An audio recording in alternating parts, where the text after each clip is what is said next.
Olá, queridos! Que bom estarmos juntos para mais um episódio do Movimento Influenciar. Bom dia, Ignaldo! Bom dia, Cláudio. Bom dia, já Gilberto. Muito bom a gente estar aqui mais um programa e tratando de assuntos que são urgentes, né? Que as pessoas precisam entender o que está acontecendo e o que elas podem influenciar a partir disso, né? Agora vamos lá, vou devolver hoje. Hoje eu vou devolver.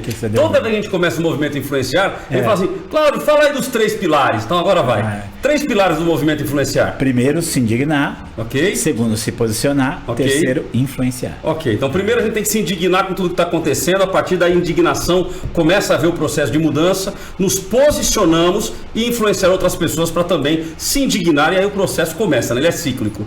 Então a minha alegria de estar recebendo vocês aqui para mais um Movimento Influenciar. Estamos ao vivo pela Rádio Vida 96,5 e também pelo canal do Movimento Influenciar no YouTube. Então vem para o YouTube, youtube.com/Movimento Influenciar e participe conosco. Então vai lá, meu irmão, apresenta aí o nosso convidado de hoje. Então estamos hoje aqui com o vereador Gilberto Nascimento Júnior. Conheço. Conhece um pouco, né? Eu conheço de muro, eu conheço de skate, eu conheço de leite moça. Exatamente. Vereador Gilberto, de muita coisa. Satisfação recebê-lo aqui no Movimento Influenciar. Prazer estar aqui, professor Aguinaldo também. Prazer estar aqui no Movimento Influenciar. É fundamental a gente ter esses movimentos serem criados no Brasil. E aí eu quero parabenizar vocês, as pessoas também, e a gente tem que parabenizar aqueles que acompanham o Movimento Influenciar e que estão ajudando, inclusive, a levar esse eco para a sociedade. Porque vocês têm completa razão. A gente tem que se posicionar para começar a influenciar. Se a gente não fizer, alguém está fazendo. Então a gente tem essa responsabilidade de fazer. Então parabéns pelo que vocês têm feito. E tem muito assunto que às vezes fica meio oculto, ele fica escondido, né? As pessoas não sabem o que está acontecendo, quem está discutindo sobre isso, quem está lutando por isso, né? Então isso é assim, a nossa intenção também é informar a população. Ó, isso é importante, se a gente quer contra por causa disso, o que a gente pode fazer para mudar a situação? Eu acho que um grande erro que nós cometemos, Ignaldo, como cristãos inclusive, foi de nos tornarmos negligentes por muito tempo, né? Omissos, passivos, né? Omissos. Você já deixa rodar, vamos ver como que as coisas acontecem com aquela máxima, somos do céu, né? Tá tudo certo. Deus cuida, né? Deus cuida. Vamos orar, vamos só orar. Exatamente. E nessa de vamos orar, a gente está vendo hoje uma doutrinação nas escolas. E aliás, é o nosso assunto de hoje, né? Falar um pouquinho sobre homeschooling. Então vamos jogar a bomba para ele, Ignaldo? Não, acho que se apresentar, dizer quem é. Quem tá fazendo. Quem é Gilberto Nascimento? Bom, primeiro eu deixar bem claro essa história do leite moça, né? Do leite condensado, nós somos primos. Quando ele falou do muro, porque nós moramos em casas vizinhas, então o que precisava era pular o muro. Se eu quisesse pegar uma bola que eu não tinha lá no quintal, eu gritava no Cláudio, ele saia na janela e falava, pode pegar aí, eu pulava o muro. E da mesma forma a gente fazia isso. Então, tô feliz de estar aqui. Gilberto Nascimento Júnior já vem dessa família, né, da família Polinário, família Nascimento. Graças a Deus eu tive a oportunidade de participar da vida pública, de estar na política desde muito cedo, desde os 14 anos, participando aí de campanhas eleitorais. E aí, claro que foi me levando a cada vez mais participar, cada vez mais buscar influenciar, e aí isso acaba resultando na busca da representatividade do voto. Então hoje eu estou no meu segundo mandato como vereador na cidade de São Paulo. Tive a oportunidade aí nessa minha carreira de já ser 3 vezes secretário de Estado, de pastas e governos distintos. Então veio aí com uma boa experiência, um respeito nesse meio. O que me leva também a ser uma referência também no meio cristão político, principalmente aqui na cidade de São Paulo, de buscar... de influenciar, na verdade, buscar aí novos assuntos, novos temas. E claro, educação é um negócio que acaba nos indignando muito, provocando muito, porque a gente vê sim, de maneira clara, uma doutrinação. Peraí, então se tem uma doutrinação, o que é o remédio para isso? É só falar não vai ter? Não. Vamos nos posicionar e falar assim, bom, se tem isso, tem o outro. Se tem o A, tem o B. E aí vamos levar para a cabeça das pessoas, vamos tentar influenciar para que se não for o A, que seja o B, se a gente estiver defendendo. Então, esse é o vereador Gilberto Nascimento. Metade dos meus projetos aí, eu tenho entre projetos meus e que eu sou coautor, ou seja, que eu me junto com outros vereadores e vereadoras.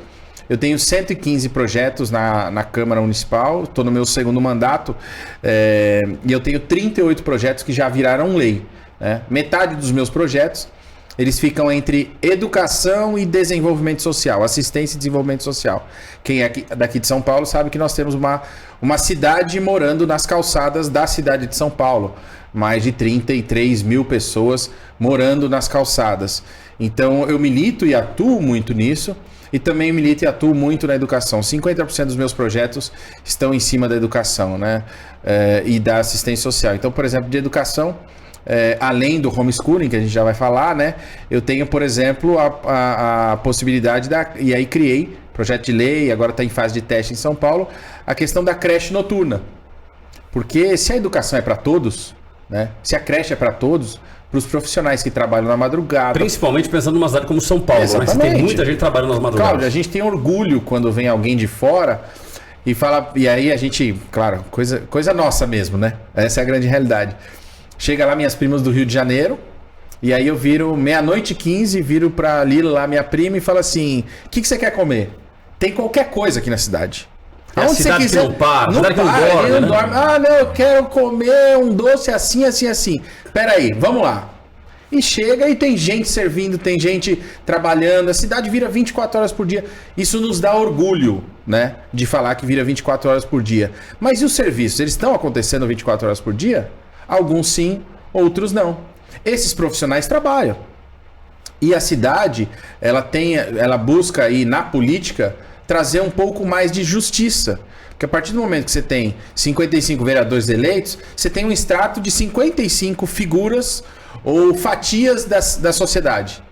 E aí que a gente começa a construir maioria, né? E claro, eu consegui, graças a Deus, e aí convencimento aos vereadores, vereadoras, de que existe uma população que trabalha aí num horário não convencional e precisa e deve ter o atendimento dessa creche noturna. Gilberto, mas a creche, as crianças vão passar a noite brincando? Não. Ali é exatamente para quem ou trabalha isso ou estuda, e aí tem que fazer a comprovação, e claro, vai ter o espaço para descansar, se precisar de algum estímulo, de uma brincadeira, do que for, vai ter a sua alimentação, porque todos têm que ter direito, não importa quem seja. Pode ser o policial militar, pode ser aqueles que trabalham no hospital, pode ser o filho da prostituta. Tem o mesmo direito. Então é nisso que eu prezo o mandato. Então é um mandato muito, muito humano, né?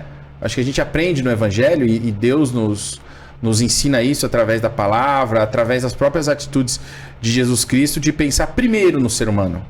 Né? Meu partido, o lema dele é o ser humano em primeiro lugar. Então me encaixo muito bem no Partido Social Cristão, porque eu vivo isso no mandato. E aí a educação domiciliar, ou homeschooling, né? Homeschooling é um nome estrangeiro, a gente acaba trazendo aí para essa questão da educação domiciliar, até para as pessoas entenderem. É simplesmente uma modalidade de ensino que a gente viveu já muito agora na pandemia. Mas se me permite, antes de nós entrarmos no homeschooling, né? Você comentou aí da quantidade de projetos apresentados. Então são 2... Está no seu segundo mandato? Segundo mandato, exatamente. Segundo mandato. Então você tem 5 anos de mandato como vereador. Isso, vai fazer 6 anos. Vai fazer 6 anos. Então 5 para 6 anos como mandato de vereador. Você comentou de um total de 100 e lá vai cacetada. 115 projetos de lei. Entre projetos somente meu e projetos que eu fiz em parceria com outros vereadores. Por exemplo, não sei se vocês sabem, mas a questão do narguile, aquele negócio que o pessoal usa nos parques, tal, fuma, né? Ele não tinha uma legislação em São Paulo. Então, por exemplo, a prefeitura não podia chegar numa banca de jornal e falar assim, peraí, você está vendendo um produto fumígero para um menor de 18 anos? Não tem lei, eu posso fazer. Então juntei eu, um vereador do PT, vários vereadores que entendemos o seguinte, ó, isso aqui não pode ter para criança não. Peraí, isso aqui é 18 anos, amigão. Vamos criar uma lei, porque aí o fiscal da prefeitura pode ir lá e falar, não, você vai vendeu... ter instrumento na mão para isso. Exatamente. Então é isso que o vereador faz, né? Aproveitar esse momento para falar que o vereador ele foi eleito para legislar e fiscalizar.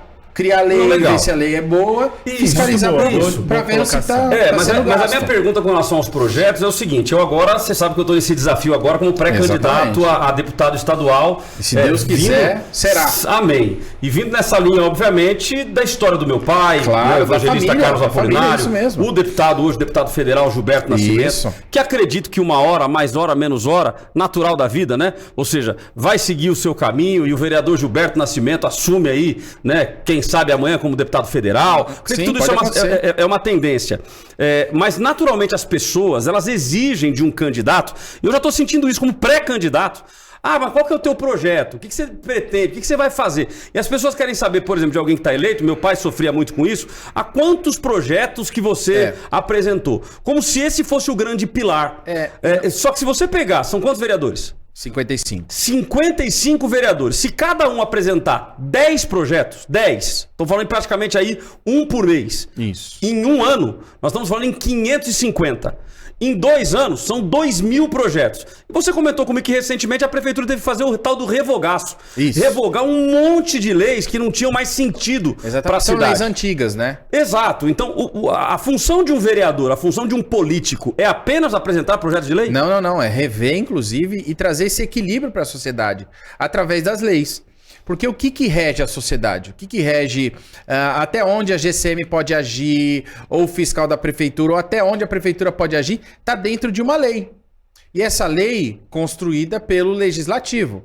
Ou seja, o voto direto da população colocou ali os 55. Então, nós temos voz. Então, é como se dividir a cidade em 55 e eu tenho uma voz lá, um pedaço dessa voz. E aí a gente vai construindo esse consenso. Como eu te falei da questão do revogaço, um projeto, inclusive, que o Holliday foi o autor, falou, poxa, tem muita lei aqui, vamos juntar um time? Vamos fazer o revogaço? Vamos. Aí começamos a estudar. Poxa, tinha coisa lá que era pra eu lembro que você me falou como amarrar um cavalo na Praça da Sé. Exatamente, sabe? Na região central. É coisa muito antiga. A gente dá esses exemplos esdrúxulos, mas para as pessoas entenderem. Porque você tem lá que fica... lei lá que fica ultrapassada. Mas precisa revogar isso? Óbvio. Porque na hora que você cria alguma coisa e se você cria em cima de alguma coisa. Então você pega, eu tenho a legislação dessa caneca. Tá bom, então agora eu vou criar uma lei dizendo o seguinte, olha, essa caneca só pode ter água. Obviamente eu vou citar da caneca. Então daqui a pouco, se eu não falar que é uma caneca, pode ser o pote, pode ser a jarra, pode ser o que for. Mas vamos usar um exemplo do cavalo, né? Por isso que a gente tirar.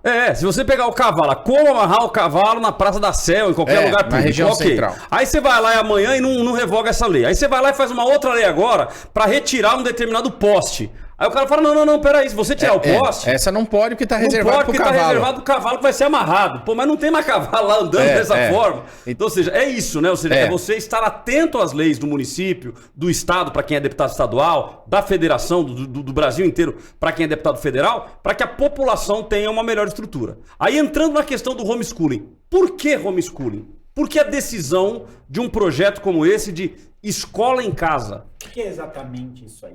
Homeschooling, na verdade, é a educação domiciliar. Na Constituição Federal diz o seguinte, que a educação é dever do Estado e das famílias. É que eu quero começar desde a raiz para as pessoas entenderem onde a gente se pega nisso para poder defender isso, por exemplo, aqui na cidade. Porque todo mundo pensa, é uma lei da Constituição Federal, é em Brasília que se resolve.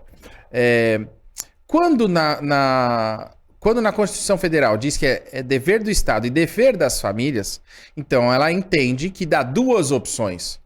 Por que no Estado acontece? No Estado que eu falo, nos governos. Porque existe um regramento. Criaram lá a Base Nacional Comum Curricular, que vai para os estados. Então, por exemplo, o ensino médio é do Estado, o ensino básico é da prefeitura. Tem toda essa divisão lá. Existe um regramento para isso. E aí uma provocação de pais ou de famílias que praticam aí a educação domiciliar, questionaram ao Supremo e o ministro deu uma decisão seguinte, olha, realmente isso é do dever do Estado e das famílias. Então, para ter das famílias, precisa criar um regramento. Então, esse regramento pode ser criado pelo governo federal, pelo governo estadual ou pelo governo municipal. Essa decisão ela é nova. É uma decisão do fim de 2017. Na época eu estava como secretário de Desenvolvimento Social do Estado. Cuidava de Bom Prato, do programa do leite e tal. Então eu estava licenciado do meu mandato de vereador. Mas aí tinha um professor que trabalhava comigo. E ele achou interessante esse ponto. E falou assim, você viu que teve uma decisão assim da educação domiciliar? Eu falei, professor, mas você é contrário, é a favor? Ele falou, quanto mais possibilidades que a gente tiver para as pessoas aprenderem, tiverem essa educação, seja num viés ideológico ou não, a gente vai abrir esse leque. E aí aquilo me chamou a atenção. Voltei para a Câmara, marquei, fui lá no ministro, entendi, o ministro me atendeu. Meu pai abriu as portas, obviamente, como deputado federal. O ministro me atendeu e falou, não, realmente tem esse questionamento. Eu falei, mas por que isso, ministro? Porque você tem o Conselho Tutelar, que acompanha ali os jovens, os adolescentes, e dizem o seguinte, olha, se ele não estiver indo para a escola, você pode ser preso por abandono intelectual. Ou seja, você não está colocando seu filho para aprender. Por que não está? E aí pode ser vários motivos. Porque mantém cárcere privado, porque eu não quero, ou porque lá na escola estão ideologizando demais, e eu não quero que ele acompanhe essa ideologia, não é da minha família. Então você tem essa questão. E aí abriu essa brecha, essa possibilidade. Foi onde eu apresentei aqui o projeto da educação domiciliar, que na verdade nada mais é do que uma modalidade. Não é que você vai ensinar outras coisas. Você vai também ensinar baseado na Base Nacional Comum Curricular? Sim. Só que a Base Nacional Comum Curricular, ela tanto tem um viés para um lado, quanto também pode ser usado pelo outro. A partir do momento que você está em casa, você vai usar ou não usar para um lado ou para o outro. Hoje nós temos uma estrutura educacional com um viés ideológico extremamente claro de esquerda, antifamília e tantas outras coisas. Que se tornaram uma doutrinação. Exatamente. Né? E que viram uma doutrinação. Por quê? E aí a gente tem que voltar ao que era no passado. Antes existiam escolas? Não. As pessoas aprendiam aonde? Em casa. Eu aprendi ali em casa. Exatamente. Quando que criaram as escolas públicas? Foi na história, quando o pessoal começou a ter esse questionamento das igrejas, e as igrejas falavam, não, a gente precisa ensinar. Então as primeiras escolas foram criadas por movimentos cristãos. Exatamente, não é isso? E aí vem depois na história, e aí o pessoal dizendo o seguinte, olha, você quer governar, educa do seu jeito, porque aí você conduz aquela sociedade. Então essa é uma estratégia de esquerda. Olha, aliás, me chamou a atenção agora de uma matéria que saiu recentemente, dizendo que o ex-presidente Lula, que hoje é candidato à presidência da República, ele disse que se ele voltar ao poder, ele quer tirar as escolas militares e evidenciar as escolas no padrão Paulo Freire. É exatamente isso que o vereador acabou de dizer. Isso. É exatamente porque ele joga para um lado. A educação domiciliar, e aí depois eu fui conhecer pessoas que praticavam. Eu mesmo nunca pratiquei. Entendo também que o homeschooling ele não é para todo mundo, né? Você tem que ter uma capacidade de compromisso ali, de estudar, porque é simples hoje. Você pega, eu tenho filhos adolescentes, né? Por exemplo, a Elisa, minha mais nova, ela é muito acelerada. Então ela não consegue parar e prestar atenção numa coisa específica por mais de 50 minutos. Né? Há um perfil, exatamente. E as famílias podem trabalhar e também vão entender esse perfil. É claro que não vai ter pai e mãe irresponsável que vai falar, olha, só para não mandar para lá para ter minhoca na cabeça, então vou deixar em casa. E vou dizer que faz. Não. Então, mas tá fundando o futuro dos seus filhos dele. Isso, mas aí com relação ao Estado e com relação ao projeto, a pessoa, ela então vai ter uma autorização para ela fazer isso, ela vai ter que matricular a criança? Como é que funciona isso? Hoje, se a pessoa quiser fazer isso, não é aceito de jeito nenhum, é ilegal. Não, é ilegal. Correndo o risco de ser preso. Mas acontece, tem muitas famílias hoje já praticando homeschooling. Sim, aqui na cidade de São Paulo a gente entende que cerca de 1.000 famílias praticam homeschooling. E como é que fica? Então, você tem algumas brechas. E aí a gente se prende em brechas. E aí eu vou usar o nome da Elisa, minha filha, para lembrar de uma Elisa de Sorocaba, que passou na USP. Isso, ficou famosa. Exatamente. Foi em segundo lugar na USP. Ou seja, aprendeu, né? Se passou, amigão, é porque ela tem conhecimento. Estudou, né? O ensino médio ela fez em casa. Educação domiciliar. E aí nós temos as provas de ciclo. Então não tem uma prova nacional. Quando a molecada tá na 8ª série ou 9º ano, no caso agora, tem uma prova. Quando termina, não tem a prova que depois te dá a nota para ir para a faculdade? Tem. Então são provas de ciclo. Ok? Então, como existem essas provas de ciclo, o que as famílias têm feito? As famílias que praticam educação domiciliar tem pego e sido aprovado nessas provas de ciclo. E aí eles pegam essa prova de ciclo e falam, olha, eu aprendi, eu tenho a prova de ciclo. Aí fala, não, mas e a sua matrícula no colégio? Ah, não tenho, fiz educação domiciliar. Sabe o que aconteceu com a Elisa? Já tá morando no exterior, já foi contratada para trabalhar, ela e a família, foi para lá, ganhou toda a universidade, foi pro exterior. A gente tá mandando embora as grandes cabeças. E não é porque faz homeschooling que é melhor. Não. É porque também demonstrou que tem capacidade de se organizar, tem capacidade de ter foco ali e de aprender e desenvolver uma nova técnica. O homeschooling não está excluindo a educação. Não. Mas é o que me pasma, porque veja, se tem o conhecimento, então a obrigação do Estado e das famílias é ensinar. Isso. Se ela aprendeu e há uma forma de nós verificarmos isso, que são através dessas provas de ciclo, se há como averiguar, por qual motivo negar? Se ela passou na USP em segundo lugar, ela tem conhecimento. Ou seja, então, como que eu posso dizer? A régua. A régua é o conhecimento. É. Se ela passou em segundo lugar, ela demonstrou que ela tem mais conhecimento que todo mundo tá atrás. Agora, o que valeu para validar foi uma matrícula. Não, o Cláudio, e assim, Chega a ser uma aberração. Exato, olha a aberração. Porque nessa atitude, eles estão descredenciando todos. Porque se a prova é a prova de conhecimento, se a prova que ela fez é a prova... certifica, exatamente, é o certificado de que ela conhece aquilo. Peraí, ela vai é aprovada na prova, mas se ela não seguir o mesmo caminho, ela não tem direito. Cara, isso é revoltante. E aí você tem famílias que fazem... E aí por N motivos, Cláudio. Eu visitei a escola Raul alguma coisa. Aquela que teve um caso em São Caetano, se eu não me engano, Diadema. Que um menino entrou, 2 meninos entraram e mataram um monte de alunos. Raul Brasil, se eu não me engano é o nome da escola. E eu visitei lá. E eu perguntei para algumas professoras, os alunos têm voltado? Não, estão tudo traumatizados. E o que vai acontecer? Vai perder o ano. Eu mesmo, quando meu irmão faleceu, a gente estudava junto na mesma sala. Meu irmão faleceu no comecinho de agosto. Eu não fui mais para a escola. E aí eu reprovei de ano, óbvio. Não tive nota, reprovou de ano. Naquele momento eu poderia ter sido, enquadrado numa ação de educação domiciliar. Desde que eu fosse, exatamente, numa modalidade. Pensa na pandemia agora, de alguma maneira, a pandemia... Olha, a pandemia, eu chegava, entre aspas, a tirar sarro, dessa esquerda que fala, não, é só na escola mesmo, que chegava ao ponto de dizer o seguinte, não, mas olha, ficando em casa, o número de abuso infantil vai crescer. Peraí, então tá dizendo que os pais não podem ter os filhos. Porque se tiver o filho e estiver em casa, não, é porque eles querem que o Estado cuide de tudo. Então, Gilberto... Entendeu? Pra mim, eles devia até chamar de Gilberto, porque pra mim é Beto, mas vamos lá. Deixa eu entrar aqui numa questão que é muito forte. Assim, eu falo assim, porque eu estudo marxismo, eu gosto de... é a área que eu vou.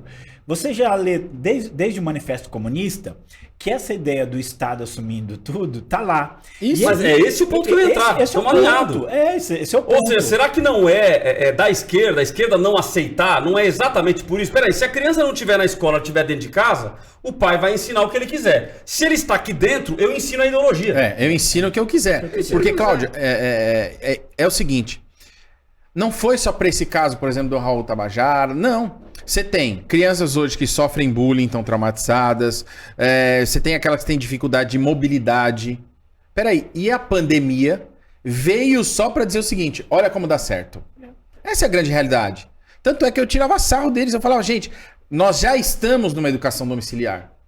Porque se tá fazendo isso, não, mas é um absurdo, olha, você vai ver como é que vai ser ruim. Tá bom, vai ser ruim no todo, mas você tem uma parcela que se destacou de alunos que se destacaram na educação à distância. Que hoje o que a gente participou foi educação à distância. Distância por quê? Porque estava em casa. Não dá para ser para todos, óbvio. Você tem algumas ferramentas necessárias. Agora, o que não dá é para proibir quem só quer ter o direito. Porque a briga do homeschooling é o seguinte, me dê o direito de educar em casa. Mesmo que eu não queira, eu quero... E ele não vai educar dizendo o seguinte, olha, tá vendo, o movimento influenciar, a letra não é branca, é preta. É óbvio que é branca. Até porque depois ele vai passar numa prova de ciclo. Ele vai para uma faculdade. Se ele não aprendeu, não vai passar. É diferente daqueles temas ou daquele posicionamento, daquela construção de entendimento que vai paralelo aí às matérias básicas da Base Nacional Comum Curricular. Tudo bem, você tem matemática? Tem. Você tem geografia? Tem. Ok, mas geografia você pode aprender de uma forma. Ou você pode aprender também de outra forma. Mas efetivamente você vai estar aprendendo. E você vai demonstrar isso na prova de ciclo. E se você for aprovado, por que não? Mas é uma questão, Cláudio, obviamente, que eles trazem para a ideia, para a questão ideológica. Eu fiz audiências públicas. Fiz audiências públicas na Câmara. Na primeira audiência pública, só assessores de 2 vereadores do PSOL participaram e o pessoal da Secretaria de Habitação, de Educação, desculpa. Mesmo o secretário da época, isso foi no mandato passado que a gente iniciou, essa audiência pública, a outra eu fiz já nesse mandato. Mesmo o secretário da época dizendo o seguinte: eu não concordo. Porque ele vinha com esse entendimento seguinte: olha, a criança tem que estar na escola, a criança tem que ter vivência, né? A criança precisa criar relações. Esse é um dos pontos que eles colocam. Exatamente. Né? Contrários. Mas aí é o que eu falo. É importante saber trabalhar na legislatura e ter esse relacionamento de construir para chegar onde você quer chegar. Eu sentei na época com a vereadora Soninha Francini, que era contrária. Falei: Soninha, qual que é o problema? Por que você... Não, porque eu acho que a criança tem que ter relação com os outros. Falei: tá ótimo, não tem problema. Como é que a gente coloca isso no projeto?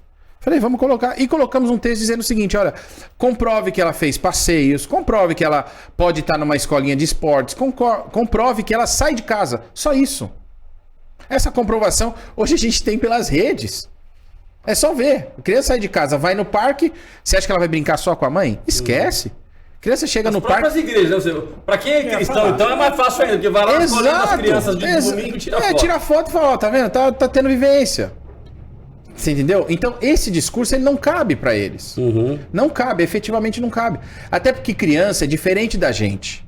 Nós que já somos adultos, a gente vai criando alguns critérios e aí a gente entende o que é vergonha. A criança não tem vergonha.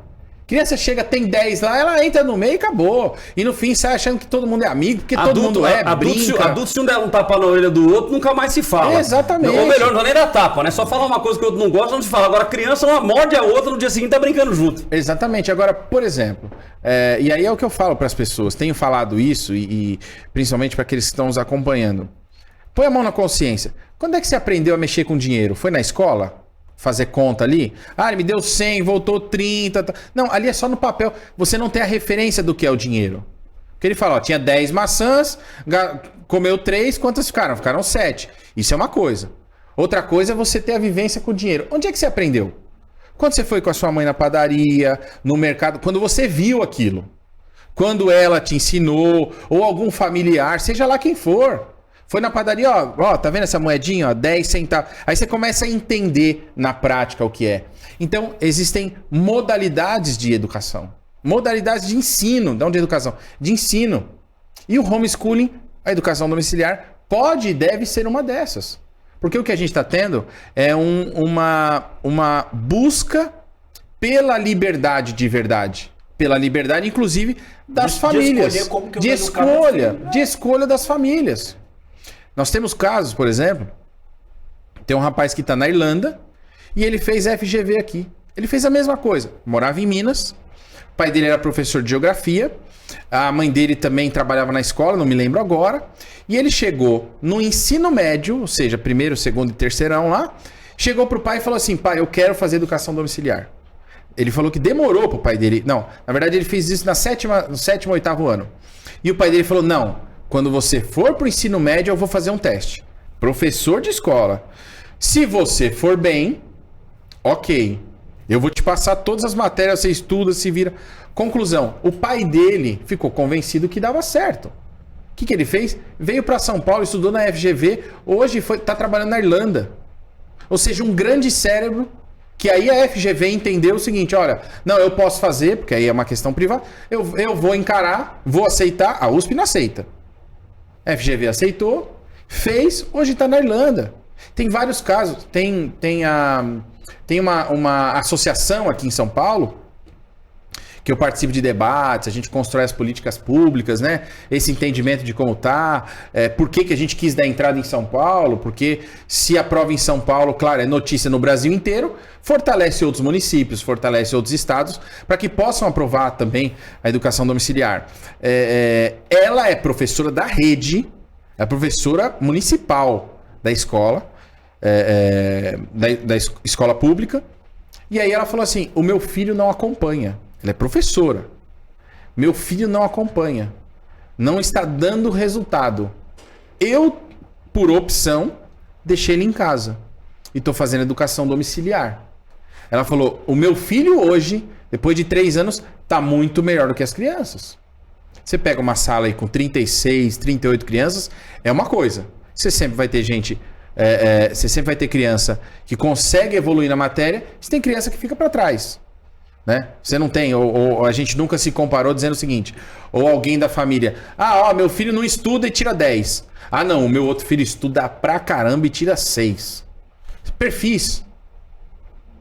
Que isso acontece dentro da escola, dentro da sala de aula. Dentro da minha casa, Cláudio. Ele permite uma individualização. É verdade. Ele permite uma individualização. Ele lá no grupo, ele não vai ser bem, mas se você der algo específico, individual para ele, ele vai conseguir outra coisa, e a própria questão de tempo, né? Uma coisa é você dá 6 horas de aula, 5 horas e meia, para 30. Se você pega você consegue passar todo o conteúdo em quanto tempo? 2 horas. Sabe? Agora... é interessante também porque as crianças não se comparam. Eu tive isso. Eu me lembro, eu tenho isso gravado na cabeça. Uma professora falou assim, você nunca vai ser nada porque você não sabe fazer as contas de matemática.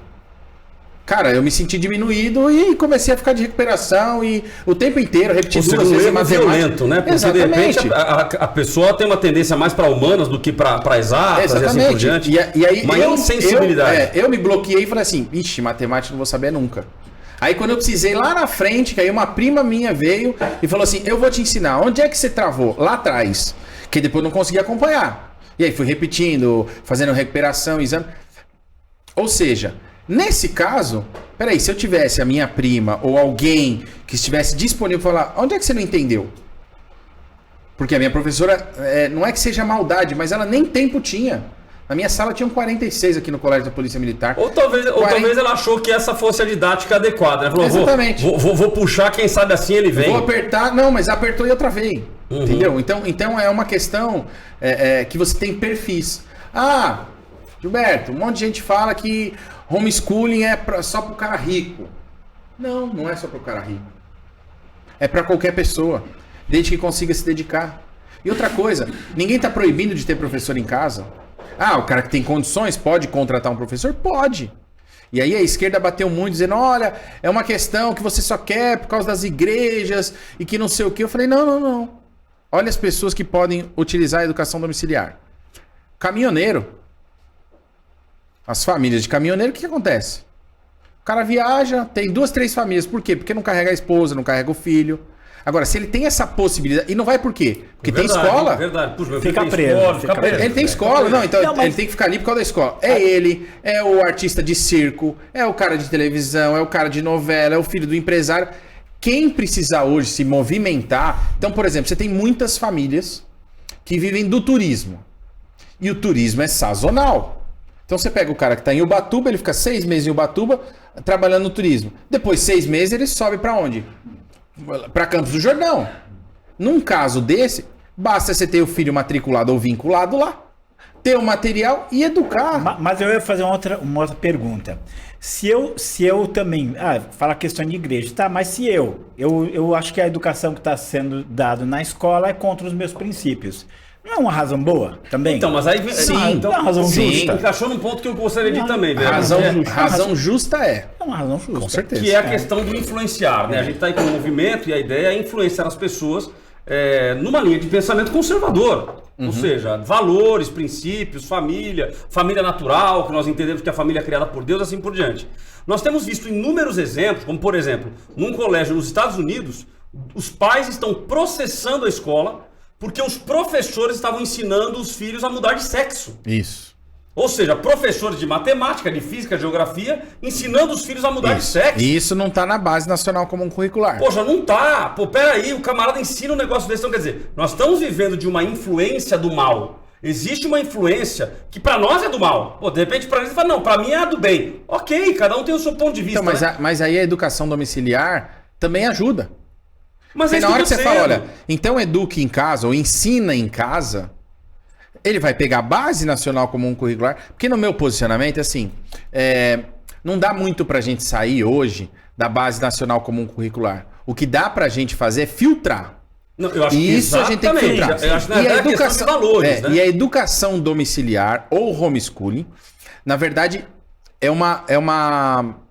um tiro contra essa doutrinação que estão querendo fazer. Exato. E que pode ser usada, a mesma bala pode ser usada para outras coisas. Exato, porque olha, recentemente conversando com um adolescente, ele mencionando que semana retrasada, menos de um mês, semana retrasada, ele estava falando sobre Semana Paulo Freire. É a Semana Freiriana. Freiriana, acho que é a forma que eles usam. Ou seja, uma semana em que a escola parou para ensinar quem era Paulo Freire, quem é Paulo Freire, quais são os seus ensinos e uma valorização violenta de Paulo Freire. Não, mas isso aí não é nada. Eu vou pior. Eu vou pior. Falar que eu tenho uma sobrinha que tem 4 filhos.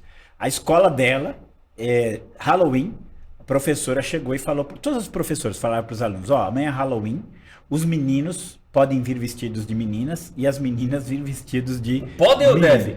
Não, fala assim, amanhã é dia de fazer isso. Se você quiser vir, você não obrigou. Mas quer dizer, eu pergunto assim, isso pra mim, como família, eu não quero isso. Mas vamos a um outro caso que nós comentamos também, de um professor em sala de aula dizendo para os meninos o seguinte, olha, vocês têm que beijar menino e menina. Isso. Vocês têm que vai beijar. testando. Testa. Como é que você fala que você não gosta se você não testou? Então, poxa, peraí, eu como pai sou obrigado a colocar o meu filho para ter esta doutrinação dentro de sala de aula? Não, vou pegar aqui outro. Um livro, isso aqui porque eu estava dando aula e uma aluna minha falou assim, olha, minha irmã chega um dia lá na casa da minha irmã que está fazendo ensino médio, fechou o livro de sociologia. E falou assim, aqui tem coisa que crente não pode ver. Aí ela inclusive ela mandou o livro para mim. Eu ainda não tive chance de escrutinar o livro, mas quando abri o livro, tinha um dos capítulos assim, ser um homem feminino não fere meu lado masculino. O que de sociologia está ensinando ali? Então a gente vê assim, coisas que não faz parte, assim, para a família não faz parte, né? Não é para mim. E aí você tem um discurso, e eu falo assim, esse discurso que ele diz é muito forte, que o Estado antecede a família. Que esse é o problema. Inclusive, assim, tem um casal vindo de Portugal, casal de missionários de Portugal, só que lá em Portugal você assina um documento assim que você abre mão. Quem vai determinar o que vai aprender ali é o Estado, não é a família. Então eu acho que o homeschooling é uma possibilidade, é uma coisa democrática. Não é democrático? Não é bem democrático? Eu não quero esse tipo de ensino. Eu ouvi alguma frase, não vou saber a fonte, mas que algum ministro do Supremo teria dito, Supremo Tribunal Federal Brasileiro, de que na escola, na sala de aula, os filhos não são dos pais. Isso. Ou seja, na sala de aula não são filhos dos pais. Lá ele está aprendendo aquilo que a escola tem para ensinar. Exatamente. Ou seja, o homeschooling acaba ajudando nisso também. Na verdade é o seguinte, Cláudio. A gente tem que entender que é uma prática já reconhecida em mais de 60 países. A esquerda se levanta dizendo o seguinte, olha, vai acabar com a educação, vai todo mundo ficar em casa. Todo esse discurso aí, ele vai por água abaixo quando a gente cita números aqui. E os números não mentem. Se não estiver acreditando em mim, entra na internet aí, vai pesquisar, ou liga nos Estados Unidos e vê lá. Porque nós fizemos isso, nós ligamos no setor de educação. Nos Estados Unidos, 1,5% da população lá, e olha que é o país que mais tem educação domiciliar. 1,5% lá, 12 estudantes fazem educação domiciliar. Então não vai quebrar, é óbvio. Você tem criança que vai para a escola. Agora, o que não pode é dizer o seguinte, não, se você não quer ir, se você quer fazer uma outra modalidade de educação, tá errado, eu não reconheço. Só que aí dá as provas de ciclo, só que aí quando as crianças vêm e estudam em casa, vêm, são aprovadas, eles não permitem. E aí eu que fiz uma diferença aqui, quando eu falei de 2 casos de faculdade. Uma pública e a outra privada. A privada engoliu o orgulho e falou assim, esse menino é uma joia, aprendeu. Cara. O cara estudou em casa sozinho, veio do interior de Minas. Virou referência aqui. Vamos aproveitar esse cara. As grandes universidades, elas são grandes por quê? porque elas se orgulham de tempo, né? Ou seja, muitos anos já, as universidades do exterior, Berkeley, todas elas, Stanford, todas elas, na Europa também, e também pelas figuras que saíram de lá. Só que essas figuras que saíram de lá, eles tiveram voz, eles tiveram oportunidade de aprender e tiveram oportunidade de se destacar ali, dentro da maneira deles. Você pega o menino do Facebook, saiu, largou tudo, o que eles fazem? Investem lá na faculdade. Porque parte, ou do relacionamento, ou do que ele aprendeu lá na faculdade. A gente nem sequer tem essa cultura aqui no Brasil. Por quê? Porque é tratado, entre aspas, o aluno como aquele que vem, entra quieto, eu ponho a minha carga sobre ele e eu tô direcionando ou doutrinando ele, dizendo o seguinte, ó, leve essa carga lá para fora, influencie dessa maneira. Na verdade, a educação domiciliar, ele vem para afrontar essa influência negativa que a esquerda quer colocar com esses tantos exemplos que vocês colocaram. Coisas contrárias à família. Sabe, é incrível, Cláudio. Eu estava conversando com uma adolescente de 15 anos e eu falando assim, tá, me prova que a questão de opção sexual, porque ele dizia o seguinte, não, as pessoas nascem assim. E eu falando, tá bom, me prova cientificamente que as pessoas nascem num corpo errado. E que não é uma questão com aspecto social. Não é uma opção que ele faz, ou uma construção, ou uma questão de caráter, de escolha. E aí você pode pensar em um monte de coisa, mas me prova que isso é natural. Eles não conseguem provar. E aí quando você dá o exemplo, fala, tá bom, cromossomo só existe esse e esse. Tá bom, eles nascem assim. Tá, e aí, em qual momento? Em qual momento que é natural? Ah, não é natural. Não, mas é natural. Tá, então me prova cientificamente. Porque cientificamente, ele não existe. É uma questão social, uma questão cultural. O que preocupa também é que já está num grau extremo assim, que não resolveu essa questão cientificamente, não resolveu de jeito nenhum, mas já está impondo. Exatamente. A partir do momento em que você coloca nos livros, a partir do momento em que a pessoa que está ensinando em sala de aula está estimulando, ele então está definindo algo duvidoso como algo certo. Exatamente. E aí, assim, é a escola que está colocando na cabeça o seguinte, olha, vamos acreditar na ciência. Ok, vamos acreditar na ciência. Ciência é clara? Ciência é clara. O que diz a ciência? Que é ou homem ou mulher. E aí o professor chega e fala assim, não, é que tem gente que nasceu no corpo errado. Tá, então me prova.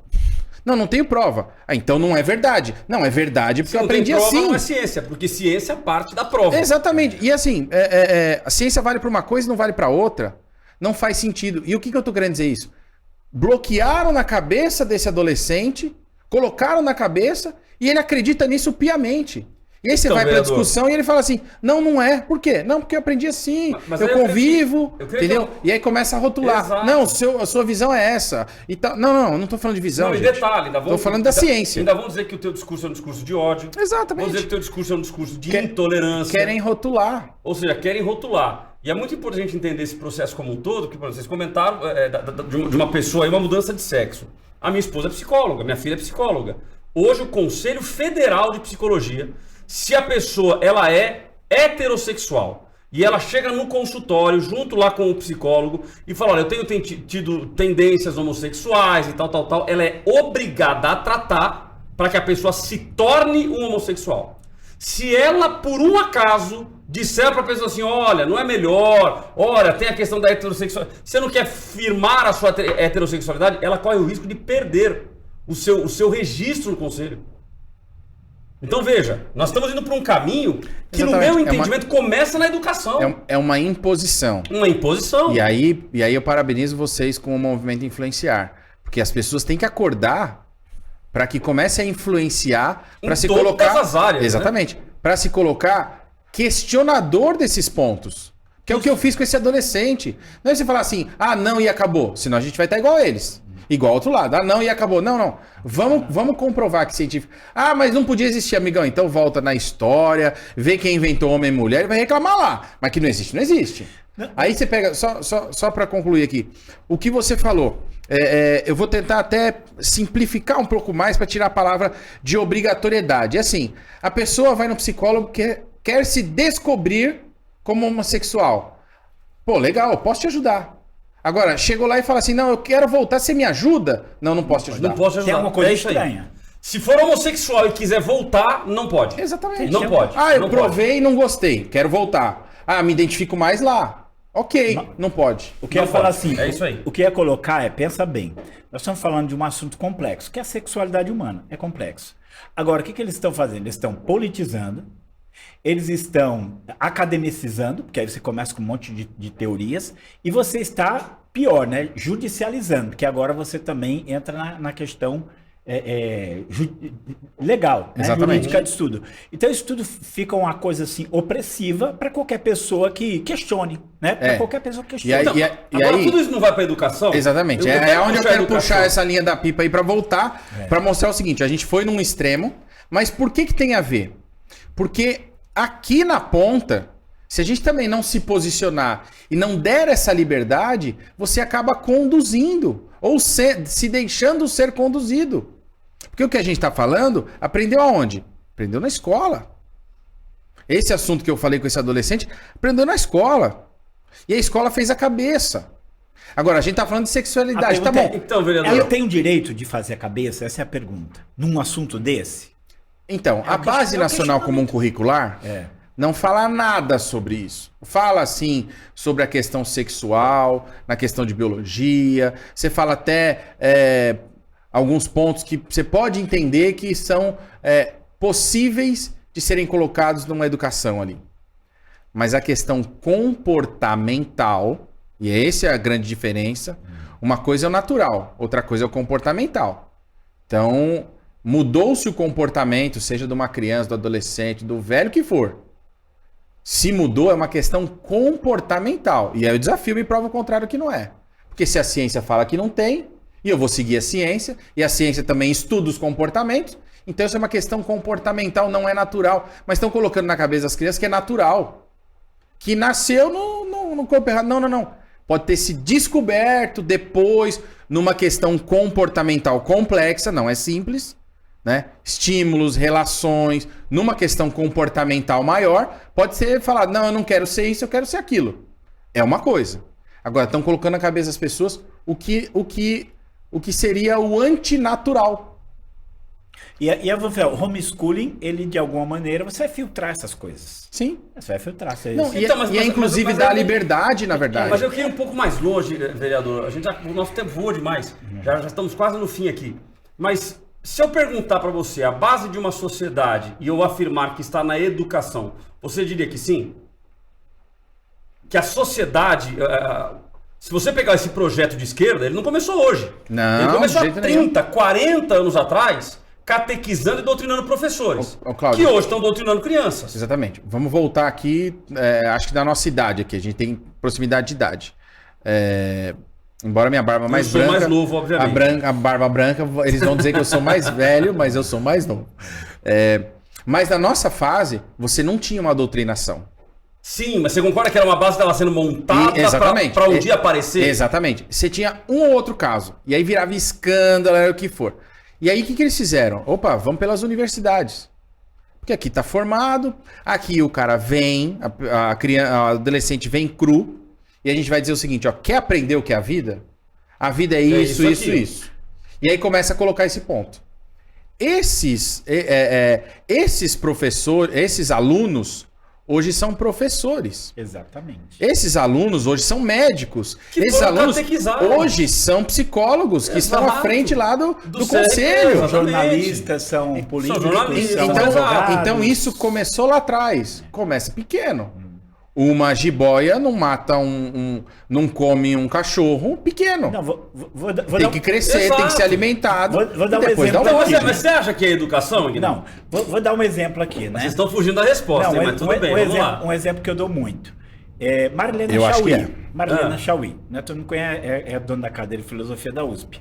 E ela ficou muito famosa, aí tem os defensores dela, é aquela história, não foi bem o que ela quis dizer, mas ela num colégio, foi chamada para falar num colégio, e ela fala que a família que existe hoje é uma invenção do século XIX, que quem defende essa família é uma besta. Ela usou essa palavra filosófica, é uma besta. Só não estudou história, né? Mas tudo bem. Aí, tá. Aí que você pega o livro dela, O que é Ideologia? Que é um livro lançado em 1980. E eu li o livro, muito chato, mas eu li o livro, e o livro lá, ela fala tudo que você imaginar de hoje que você tem, ela já fala naquele livro. Ou seja, uma pessoa da USP já construindo isso lá atrás. Tá construindo. É o que você tem. Mas e aí? É a educação? Sim. A base é a educação? É a educação, mas a gente tem que pensar o seguinte, por exemplo, é muito interessante, uma passagem bíblica que eu cito é Deuteronômio 6. Deuteronômio 6, Deus fala assim, ó, eu sou o Senhor teu Deus, amas o teu Deus de todo o teu coração, toda a tua alma. Tu inculcarás isso aos teus filhos, andando, deitando, levantando, colocar isso no umbral das suas portas, ou seja, ele lança a responsabilidade da educação para os pais. Os pais têm eles são responsáveis por educar os filhos. O que foi acontecendo? Cada vez mais o Estado foi adquirindo esse papel, esse espaço, e os pais às vezes terceirizaram. O filho, ela na escola e tudo bem. E é cômodo também, é cômodo. Só que percebendo isso, que toda essa ideologia que funciona como uma religião civil, ela viu o nicho ali, não, para que a gente vai conseguir mudar a cabeça das pessoas. A ponto de há tempos atrás, eu peguei a gravação de uma professora que dizia assim que era bom que morresse muito velho de Covid, porque a geração mais nova é que vai mudar o Brasil. E os velhos têm ideia retrógrada, tem que morrer mesmo de Covid. Ou seja, tá na educação de novo, vocês estão doutrinando e levando esse caminho. E essa professora, ela inclusive foi excluída, ela é de Santa Catarina. E ela fala assim, eu educo mesmo, esquerdizo a cabeça dos meus alunos e vou continuar fazendo isso. Ela fala dela. Olha, porque na verdade, vereador, eu queria ousar um pouco aqui hoje, dizendo o seguinte, que o mais importante hoje para nós não é a educação. Os dois aqui me disseram que a base é a educação e não é pegadinha, não. Eu vou tentar filosofar. Pegou, né? Eu vou tentar filosofar na realidade, porque eu também entendo que a base é a educação. Mas eu diria que o mais importante para nós hoje não é a educação. Você fala, como assim, Cláudio? Para mim hoje, o mais importante é a política.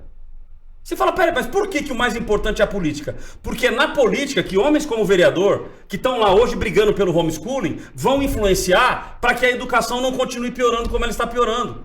Então se a gente fala assim, não, então é educação. Então tá bom, então a educação hoje, vereador, se a gente quiser influenciar na educação, qual que seria o caminho natural que foi o que eles fizeram lá atrás? Os professores. Começar a formar, mas demora. Vamos começar a formar, pega lá agora as pessoas da igreja, vamos reunir em grupos, reúne lá a igreja batista, a igreja metodista, a Assembleia de Deus, porque já tem uma base formada, e vamos incentivar os jovens, poxa, amanhã, estude pedagogia, sejam professores. Quanto tempo vai demorar isso? 30 a 40 gerações. Dentro de uma base que eles já estão aí. Agora, se nós tivermos dentro das Assembleias Legislativas, Câmara Federal, Câmara dos Vereadores, homem com a cabeça do vereador, que está colocando um projeto que vai ajudar esse processo para acontecer de uma forma mais rápida. Ou seja, no mínimo, eu creio que esse momento para nós, tudo isso tem que continuar sendo feito. Incentivando as crianças, amanhã serem pedagogos, ensinarem, mas este momento é o momento de nós barrarmos um crescimento. Nós precisamos de uma força de resistência para segurar essa turma, porque eles estão avançando com uma velocidade muito grande. Então, quer dizer, vocês já estão numa velocidade assim, e a gente vê aqui embaixo que agora pedagogo. Meu irmão, quando a gente chegar lá na ponta, eles já estão muito além. Tem que vir dos dois lados. Então, se nós não tivermos hoje políticos que vão defender uma bandeira de educação voltada a valores judaico-cristãos, nós vamos perder a guerra. Não, mas mas faz sentido essa minha filosofia? Com certeza. Na verdade é o seguinte, o que você está falando é a vacina. Vamos dar a vacina agora. É isso aí. E depois vamos mostrar o seguinte, ó. Criança, não põe o pé no chão que você vai ficar resfriado, não. Mas agora tá resfriado, agora vamos dar a vacina. Irmão. Exatamente. Agora é a bezetacil. E a bezetacil para o mundo é o cristianismo. Ou seja, são os valores cristãos entrando na sociedade em todas as áreas. Na política, no Ministério Público, no Judiciário, em tantas áreas. É o influenciar. É influenciar. Nós vamos influenciar. Mas eu vejo na minha mente aqui agora uma notícia. Já acabou, tá? Só para avisar. Então, só para lembrar, eu vi professores que agora estão se reunindo, professores conservadores, e que eles estão começando a lutar contra o sistema. Isso. Então, isso são coisas boas. Mas eles vão precisar de apoio de quem? Sim, do legislativo, do executivo, para validar o que eles querem. Exatamente. E para, nesse meio tempo, segurar o crescimento. Porque senão vão ser perseguidos, perseguidos. Vereador, gratidão pela tua Eu quero agradecer vocês, fico feliz de estar aqui.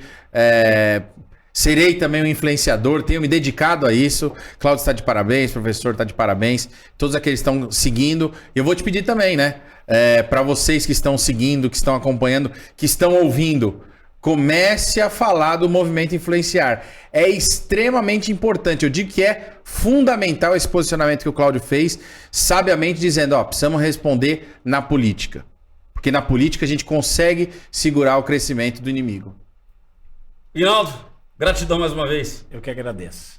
Tem muito, falar muita coisa, mas tempo. Mas ele vai voltar. Ele vai voltar. Gente, gratidão. Não esqueça então de seguir aí o Movimento Influenciar no YouTube. Siga o Movimento Influenciar no Instagram. As mídias sociais do vereador tá aí na tela para vocês aí. É Gilberto NJR, que é Gilberto Nascimento Júnior. Gilberto NJR. Siga também aí nas mídias. Está fazendo um tremendo de um trabalho e vai certamente ajudar aí nesse processo de influenciar as próximas gerações. Deus abençoe vocês e até o próximo Movimento Influenciar.